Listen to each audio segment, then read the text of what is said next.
ನಮಸ್ತೆ ವೀಕ್ಷಕರೇ, ಮುನಿಸು ತರವೇ ಮುಗುದೆ ಮುಂದುವರೆದ ಭಾಗ.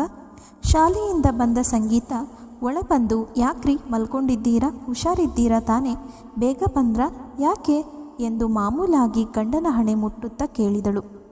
ಏ ಪ್ರೀತಿ, ಒಂದು ಲೋಟ ನೀರು ತಗೊಂಬಾರೆ ಎಂದಾಗ, ಸುಜನ್, ಎಲ್ಲಿ ಪ್ರೀತಿ, ನಾ ಬರುವಾಗ ಬಾಗಿಲು ಎಳೆದಿತ್ತು.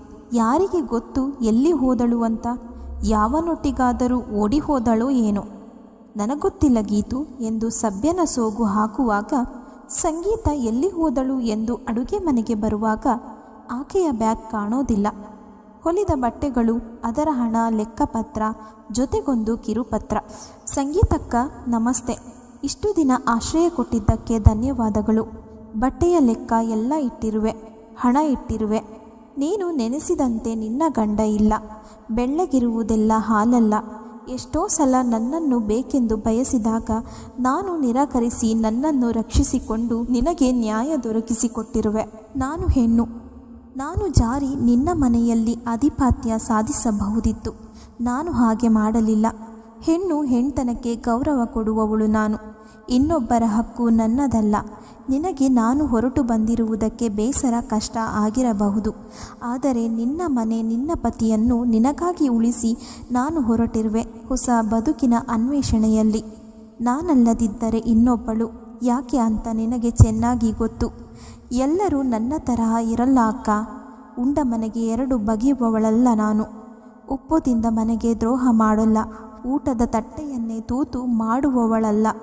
ನಿನ್ನ ಗಂಡನನ್ನು ಹೇಗೆ ಉಳಿಸಿಕೊಳ್ತೀಯೋ ನಿನಗೆ ಬಿಟ್ಟಿದ್ದು. ಒಟ್ಟಿನಲ್ಲಿ ನಿನ್ನ ಬದುಕು ಚೆನ್ನಾಗಿರಲಿ. ನಿನ್ನ ತಂಗಿ, ಪ್ರೀತಿಯಿಂದ ಪ್ರೀತಿ.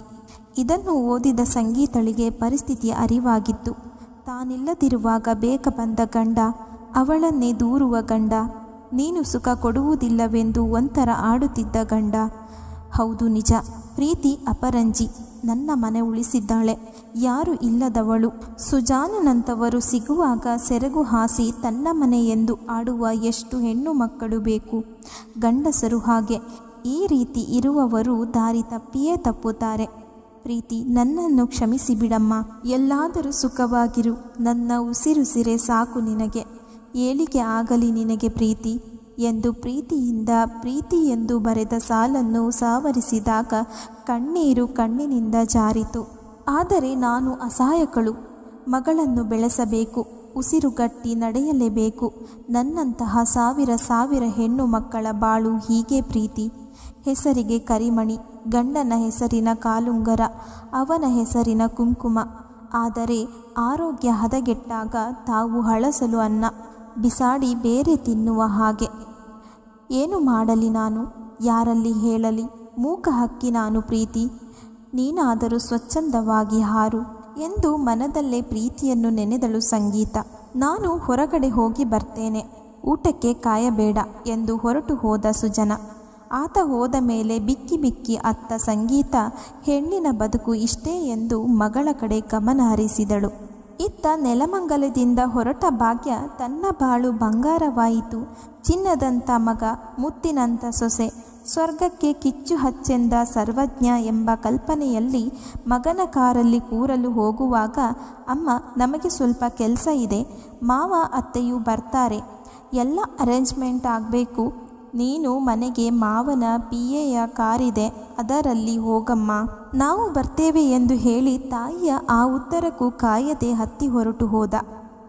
ಎಲ್ಲರೂ ಅವರವರ ಕಾರಲ್ಲಿ ಹೊರಟಾಗ ಮನೆಗೆ ಬೀಗ ಹಾಕಿದ ಕೆಲಸಗಾರ PA ಚಾಲಿಯೇ ಮಾಜಿ ಎಂದು ಹೇಳಿದಾಗ ಏನೂ ಹೇಳಲು ತೋಚದೆ ಕಾರಿನಲ್ಲಿ ಕುಳಿತಳು ಭಾಗ್ಯ. ಪುನಃ ತಾಯಿ ಕರಳು. ಹೌದು, ಎಲ್ಲ ಅರೇಂಜ್ಮೆಂಟ್ ಆಗಬೇಕು. ಪಾಪ ಒದ್ದಾಡ್ತಿದ್ದಾನೆ ಮಗ ಎಂದು ಅಲ್ಲಿಯೇ ಸಮಾಧಾನವಾಗಿ ಮೌನವಾಗಿ ಕಾರಿನಲ್ಲಿ ಕುಳಿತಳು. ಕಾರು ಬಂಗಲೆಯ ಎದುರು ನಿಂತಾಗ, ಅಬ್ಬಾ ನನ್ನ ಮಗ ರಾಜಮಗ ಎಂದು ಸಂತೋಷ ಪಡುತ್ತಾ ಬಂಗಲೆಯ ವೈಭವವನ್ನು ನೋಡುತ್ತಾ ತೇಲಿದ್ದು. ಕಾರಿನಿಂದ ಇಳಿದ ಭಾಗ್ಯನನ್ನು ಮಾಜಿ ಇದರ್ ಆಯೆ ಎಂದು ಹತ್ತಿರ ಇದ್ದ ಶೆಡ್ ತೋರಿಸಿ, ಯಹಾ ರಹಿ ಹೇ ತುಮಾರ ಗರ್ ಹೈ, ಮಾಲೀಕ್ ನೇ ಬೋಲಾ ಹೈ. ಏನೂ ಅರ್ಥವಾಗದ ಭಾಗ್ಯ ಮುಖ ನೋಡುವಾಗ PA ತಾನೇ ಬ್ಯಾಗ್ ತೆಗೆದುಕೊಂಡು ಒಳಗೆ ಹೋಗಿ ಇಟ್ಟು ಅವರನ್ನು ಕೂರಿಸಿದ. ಹೋ, ನನಗೆ ಹಿಂದಿಯೂ ಬರಲ್ಲ. ಆ ಮನೆ ಬೀಗ ಹಾಕಿರಬೇಕು, ಮಗ ಬರುವವರೆಗೆ ಇಲ್ಲೇ ಇರಬೇಕೇನೋ, ನಂತರ ಒಳಗೆ ಹೋಗೋದು ಎಂದು ಅಲ್ಲಿಯೂ ಮೌನವಾದ ಭಾಗ್ಯ ಆ ಶೆಡ್ಡನ್ನು ದಿಟ್ಟಿಸಿದಳು. ಅಲ್ಲಿ ಎಲ್ಲವೂ ಇತ್ತು. ಒಬ್ಬರ ಜೀವನಕ್ಕೆ ಆಗುವ ಪರಿಕಾರಗಳು, ಅಡುಗೆ ಸಾಮಾನು, ಪಾತ್ರೆ, ಪಗಡೆ.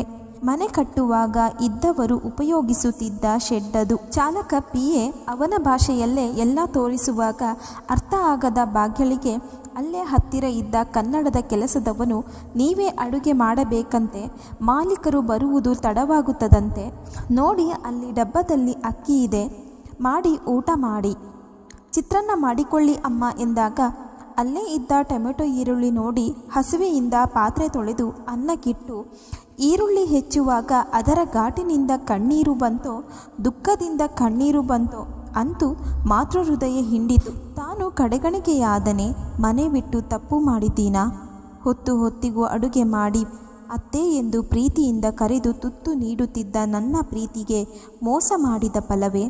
ಮಗಳೇ ಪ್ರೀತಿ ಎಲ್ಲಿರುವೆ ಕಂದ ಎಂದು ಮೊದಲ ಬಾರಿ ಆ ತಾಯಿ ಹೃದಯ ಮೊರೆ ಇಟ್ಟಿತು. ಕತೆ ಮುಂದುವರಿಯುವುದು. ಮುಂದಿನ ಭಾಗಕ್ಕಾಗಿ ನಮ್ಮ ಚಾನಲನ್ನು ಸಬ್ಸ್ಕ್ರೈಬ್ ಮಾಡಿಕೊಳ್ಳಿ. ಕತೆ ಇಷ್ಟವಾದರೆ ಲೈಕ್ ಮಾಡಿ, ಶೇರ್ ಮಾಡಿ, ಕಮೆಂಟ್ ಮಾಡಿ. ಆಲಿಸಿದ್ದಕ್ಕಾಗಿ ಧನ್ಯವಾದಗಳು.